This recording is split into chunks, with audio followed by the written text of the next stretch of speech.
আজ সানডে, আর সানডে মানেই তো হচ্ছে একটু চিকেন বা মাটন, একটু ভালো কিছু তো খেতেই হবে। তাই আজকে বাড়িতে হচ্ছে চিকেন, আর একঘেয়েমি অনেক চিকেন কষা, চিকেনের কারি বা চিকেনের অনেক আইটেম একঘেয়েমি হয়ে গেছে। তাই আজকে মাকে বললাম যে একটু চিকেনটা দিয়ে অন্যরকম কিছু করো।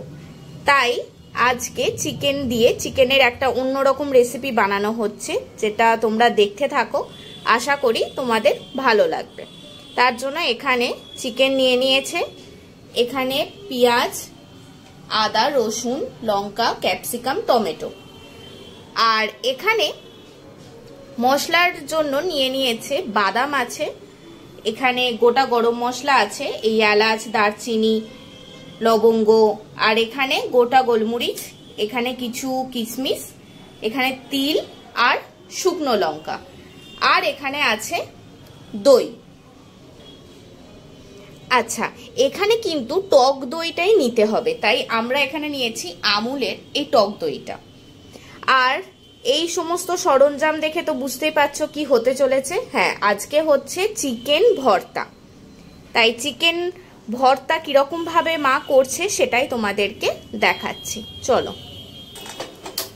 আচ্ছা, এই চিকেন ভর্তার জন্য তোমরা এই রকম চিকেনের যে ব্রেস্ট পিস হয় সেই পিসগুলো নিতে হবে।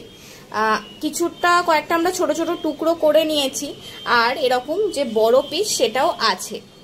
এইখানে চিকেনটাকে সেদ্ধ হতে বসিয়ে দিলাম। আর চিকেন ভর্তায় শুধু চিকেন না, আর একটা জিনিসও যায়, যেটা হচ্ছে ডিম। তাই এদিকে ডিমটাও সেদ্ধ হতে বসিয়ে দিয়েছি, একদিকে ডিম আর একদিকে চিকেন সেদ্ধ হোক। এই চিকেন ভর্তাতে কিন্তু কোনো রকম হাড় বা কোনো রকম লেগ পিস বা এরকম পিস যায় না, এরকম যে বুকের পিসগুলো হয় সেই পিসগুলো দিয়ে এই চিকেন ভর্তা করতে হবে। যাই হোক, এটা সেদ্ধ হোক এই দুটো জিনিস। এবার একটা পেস্ট করে নেওয়া হচ্ছে।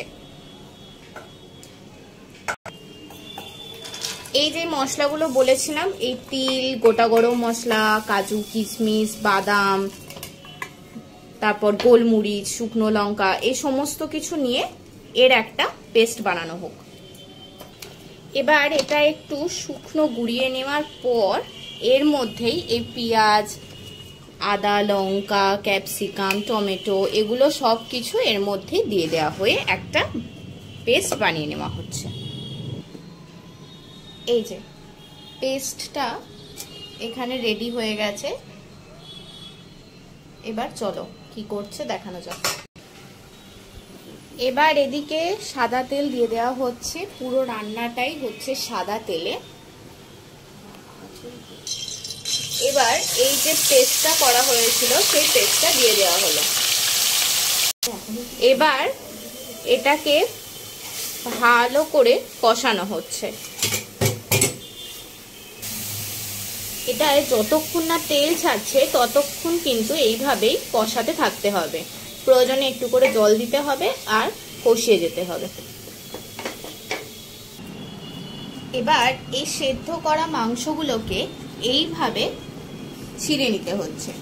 এরকম দুটো কাঁটা চামচ দিয়ে এরকম করলে আরামসে দেখবে এগুলো টানলে এগুলো ছিঁড়ে যাচ্ছে। আর এখানে চিকেনের জলটা পরে ব্যবহার করব। আর এই যে চিকেনটা যেটা আর কি ফুটবে, চিকেন স্টুটা, এটা রান্নাতেই আবার ইউজ হবে, তাই জন্য এটা রেখে দেওয়া হলো। এইভাবে সব কটা এই যতগুলো চিকেন আছে সব চিকেনগুলোকে আমরা এরকম ভাবে ছিঁড়ে ছিঁড়ে নিচ্ছি। এবার যাচ্ছে স্বাদ মতো নুন আর চিনি,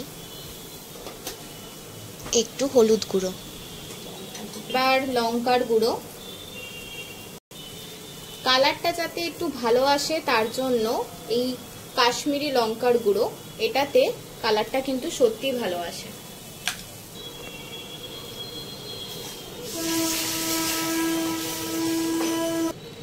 এবার এর মধ্যে চলে যাচ্ছে একটুখানি টক দই।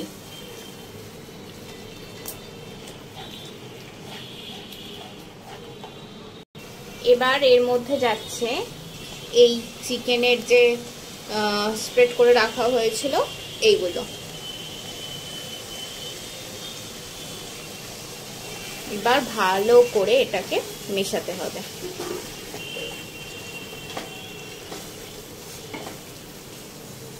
এবার এই যে চিকেনের স্টুটা ছিল এটাও দিয়ে দেওয়া হচ্ছে। এবার এটা একটু ভালো মতন করে হোক। এই যে এই হচ্ছে এখনকার অবস্থা। এবার এই যে ডিমটা সেদ্ধ আছে এই ডিমটাকে আমরা পিস পিস করে নিচ্ছি এর মধ্যে দেব বলে। এবার এর মধ্যে চলে যাচ্ছে ফ্রেশ ক্রিম।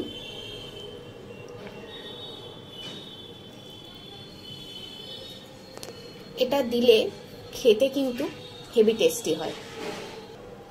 এবার যাচ্ছে কাসুরি মেথি। এই কাসুরি মেথিটা একটু এইরকম ভাবে করে এর ওপর দিয়ে ছড়িয়ে দিতে হবে। এই রান্নায় কিন্তু কাসুরি মেথি মেন। আর এইবার যাচ্ছে এই ডিমটা কুচো কুচো করা যেরকম আছে সেরকম। এই যে কাসুরি মেথির গন্ধটা এটা কিন্তু এই চিকেন ভর্তার মেন। এবার এই ঢাকা দিয়ে রাখা হলো যাতে এই কাসুরি মেথির গন্ধটা বেশ ভালো মতো ছড়ায়। এই যে আমাদের তো চিকেন ভর্তা রেডি। চিকেন ভর্তা তোমরা দোকান বা রেস্টুরেন্ট বা ক্যাফে বা সব জায়গাতেই, বিশেষ করে ধাবাতে তো এরকম চিকেন ভর্তা খেয়েই থাকো। তাই বাড়িতে কিরকম ভাবে বানাবে সেটাই সহজ পদ্ধতিতে তোমাদেরকে দেখিয়ে দিলাম, যাতে এই চিকেন ভর্তা খাওয়ার জন্য আবার ধাবাতে না যেতে হয়। যাই হোক, তোমরাও বাড়িতে এরকম ভাবে সহজ পদ্ধতিতে চিকেন ভর্তা করে বানিয়ে দেখো, আর কিরকম লাগছে অবশ্যই জানিও। আমাদের তো এটা দারুণ লাগে। চলো টাটা, বাই বাই।